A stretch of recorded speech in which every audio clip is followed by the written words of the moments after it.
Bismillahirrahmanirrahim. Assalamualaikum warahmatullahi wabarakatuh. Perkenalkan, nama saya Khairullah Najib Gayas Panigoro, NIM 2024-1046. Baik, saya akan menjelaskan tentang pemikiran ekonomi Islam dalam sejarah ekonomi konvensional. Adapun abstrak dari ekonomi Islam adalah suatu ekonomi berdasar pada ketuhanan. Ada suatu perbedaan pokok di dalam paradigma antara ekonomi Islam dan ekonomi konvensional. Ekonomi konvensional memandang suatu ilmu pengetahuan sebagai suatu yang sekuler, bahwa kebebasan ekonomi Islam dibangun didasarkan pada prinsip religius. Sistem ekonomi Islam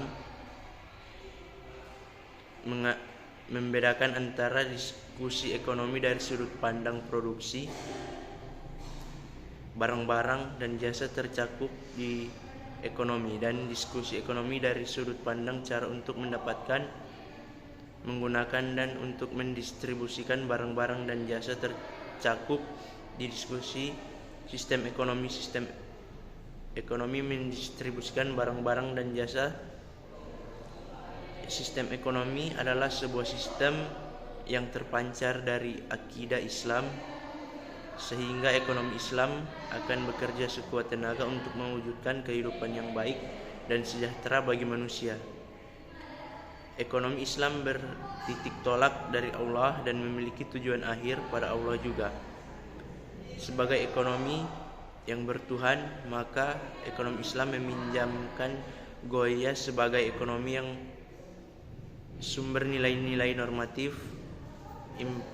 imperatif sebagai acuan yang mengikat, dengan berdasarkan kepada aturan Allah. Setiap perbuatan manusia mempunyai nilai moral dan ibadah. Setiap tindakan manusia tidak boleh lepas dari nilai yang secara vertikal merefleksikan moral yang baik, dan secara horizontal memberi manfaat bagi manusia dan makhluk lainnya. Dan pemahaman Islam akan berakibat pada tidak dipahaminya sistem ekonomi Islam secara komprehensif, mulai dari aspek fundamental ideologis sampai pemahaman konsep serta aplikasi praktis. Dengan adanya keterbatasan tersebut, seringkali munculnya anggapan bahwa sistem ekonomi Islam tidak beda dengan sistem ekonomi umum yang selama ini. Keterbatasan dalam pemahaman tentang ekonomi konvensional atau kapitalis dan sosialis dapat menimbulkan anggapan bahwa sistem ekonomi konvensional kapitalis dapat namun hanya memiliki konsep-konsep teoritis dan moral seperti pada hukum-hukum fikih tentang muamalah seperti perdagangan, sewa menyewa, simpan, dan lain-lain. Dalam pemikiran para ekonom muslim kontemporer, paling tidak ada dua mazhab besar, yaitu mazhab Bakir As-Sadr dan mazhab mainstream. Pertama, mazhab Bakir As-Sadr dipelopori oleh Bakir dengan bukunya yang fenomenal. Menurut Bakir As-Sadr, ilmu ekonomi harus dilihat dari dua sisi, yaitu sisi science of economics. Contoh adalah teori permintaan, yaitu jika terjadi penurunan harga maka permintaan akan naik, dan sebaliknya. Inilah yang disebut dengan science of economics. Ideologi maupun manapun akan mengatakan hal yang sama. Mazhab ini berpendapat bahwa ilmu ekonomi tidak pernah bisa sejalan dengan Islam. Ilmu ekonomi tetap dan Islam tetap Islam. Keduanya sejalan dengan Islam.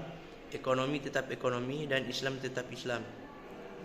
Kedua mazhab mainstream berbeda pendapat dengan mazhab Bakir As-Sadr. Mazhab ini merupakan mazhab yang paling dominan dalam mempengaruhi pemikiran ekonomi Islam, karena tokoh-tokoh mempopulerkan kebanyakan berasal dari tokoh Islam. Kondisi yang terbatas yang dihadapkan dengan keinginan yang tidak terbatas, artinya dalam kondisi apapun tetap keterbatasan sumber daya. Perdagangan terhadap sistem ekonomi.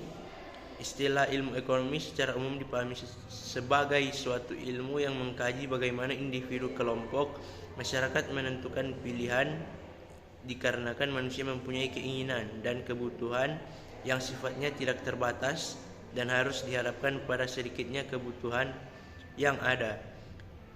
Sehingga untuk memenuhi kebutuhannya, manusia atau kelompok harus membuat pilihan yang terbaik. Pilihan yang dimaksud menyangkut pilihan dalam kegiatan produksi, konsumsi, serta kegiatan distribusi barang jasa dan tersebut di tengah masyarakat. Samuelson dan Nordhaus menyatakan bahwa ilmu ekonomi merupakan suatu tentang perilaku masyarakat dalam menggunakan sumber daya yang terbatas dalam rangka memproduksi berbagai barang.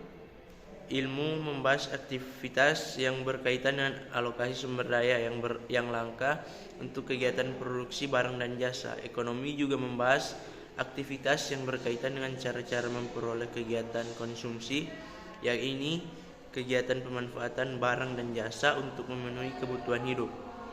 Pandangan sistem ekonomi di atas mempunyai pembahasan yang berbeda dengan pandangan sistem ekonomi Islam. Perbedaan ini dapat diketahui dengan memahami pada sumber-sumber hukum Islam berupa Al-Quran, As-Sunnah. Dalam sebuah hadis Rasulullah Sallallahu Alaihi Wasallam bersabda, dua telapak kaki manusia tidak akan bergeser pada hari kiamat hingga ia ditanya tentang umumnya, untuk apa ia habiskan tentang ilmunya.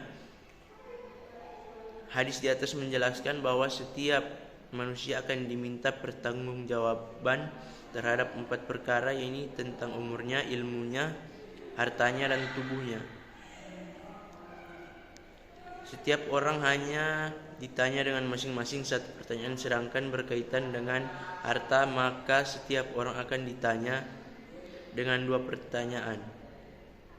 Menurut An-Nabhani, pandangan Islam terhadap ekonomi dari segi keberadaan dan produksi hanya harta kekayaan, penciptaan barang dan jasa dalam kehidupan, yakni ditinjau dari segi kuantitasnya.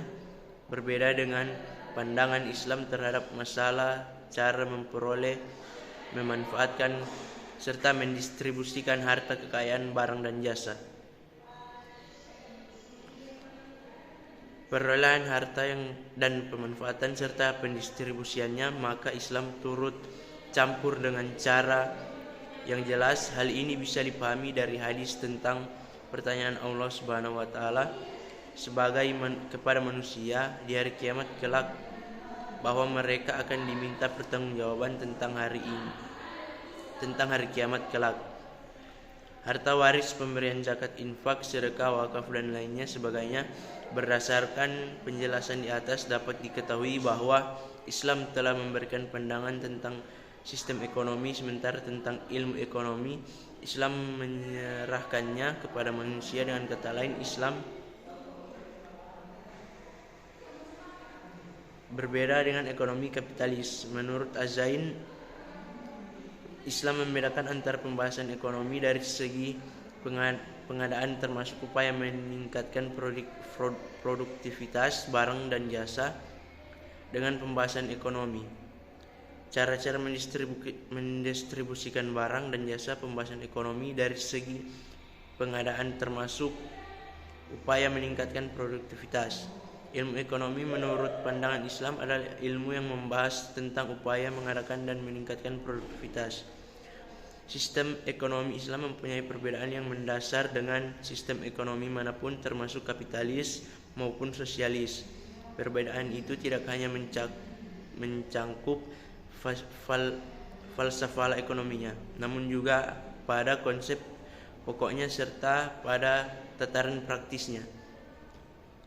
Ilmu ekonomi Islam pengetahuan sosial yang mempelajari pola perilaku manusia dan keterbatasan saran pemenuhan kebutuhan yang berpedoman pada nilai-nilai Islam.